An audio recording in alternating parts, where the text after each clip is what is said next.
This happened in 2019 in a small village called Dehatgaon in Rajasthan state. My friend and his wife had just gotten married and decided to renovate an old haveli they had bought at an auction. It was the first day of October. The weather was hot and dry. When we arrived at the haveli, the old building with red brick walls and weathered wooden doors stood before us. The large courtyard of the haveli was full of wild grass, and in one corner, an old well with a stone opening could be seen. We need to cover this well. It's definitely dangerous. But his wife walked curiously toward the well. I followed her. When we reached the edge of the well, cold air was coming out from inside. It was strange, because the outside air was hot. His wife picked up a stone and threw it into the well. We waited to hear the sound of water, but no sound came. The well seemed bottomless. The first night we stayed at the haveli, something happened that I will never forget. It was close to midnight. We were all sleeping in the large room on the second floor. The sound of chains came from the courtyard, a metallic, rhythmic sound, as if someone was pulling a bucket up from the well. What is this sound? We looked out the window. In the moonlight, no one was by the well, but the sound of the chain continued. My friend picked up a flashlight and decided to go downstairs. No, please don't go. It's dark out there and we don't know what it is. Let's wait until morning. Please stay here. But he didn't listen. I went with him too. We went down the wooden stairs. When we entered the courtyard, the sound suddenly stopped. There was complete silence, only the sound of crickets. We slowly approached the well. My friend shone the flashlight into the well. In the depths of darkness, something glinted. Look there. There's something at the bottom of the well.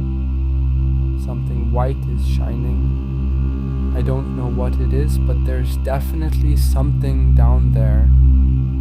We need to check it out tomorrow in daylight. The next day, an old man from the village came to see who had bought the haveli. When he saw the well, his face turned pale and he took a few steps back and said, "You should not have bought this house. This place is cursed. This well, 50 years ago, a young woman named Kamala threw herself down this well. Her husband tortured that poor soul because of insufficient dowry. Every night her cries come from the well. Her spirit is still here, seeking peace." We didn't want to believe it, but on the second night, something stranger happened.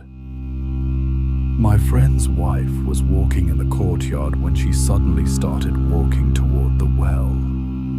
Her steps were like a robot. Her eyes were open but empty and lifeless. Priya! Priya, look at me! Stop! Where are you going? Priya, please stay away from the well.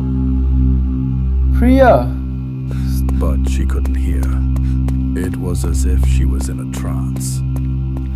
My friend and I ran in terror, and just as her foot was on the edge of the well and she was about to fall, we pulled her back. I heard a voice. A woman was crying very sadly and telling me, "Come to me, come down.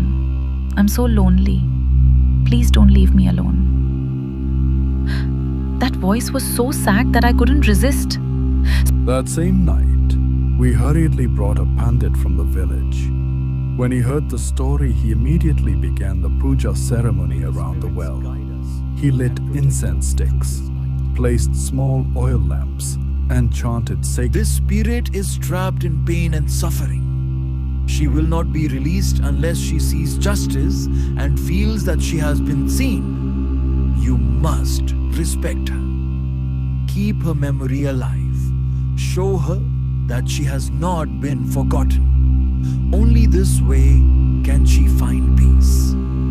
We decided to place a memorial stone next to the well.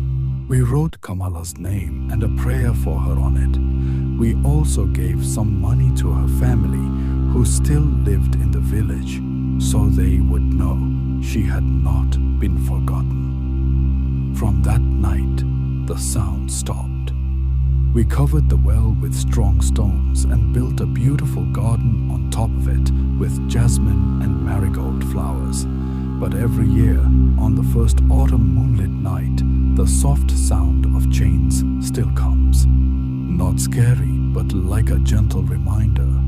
A reminder that some wounds never fully heal. Some pains stay with us even after death.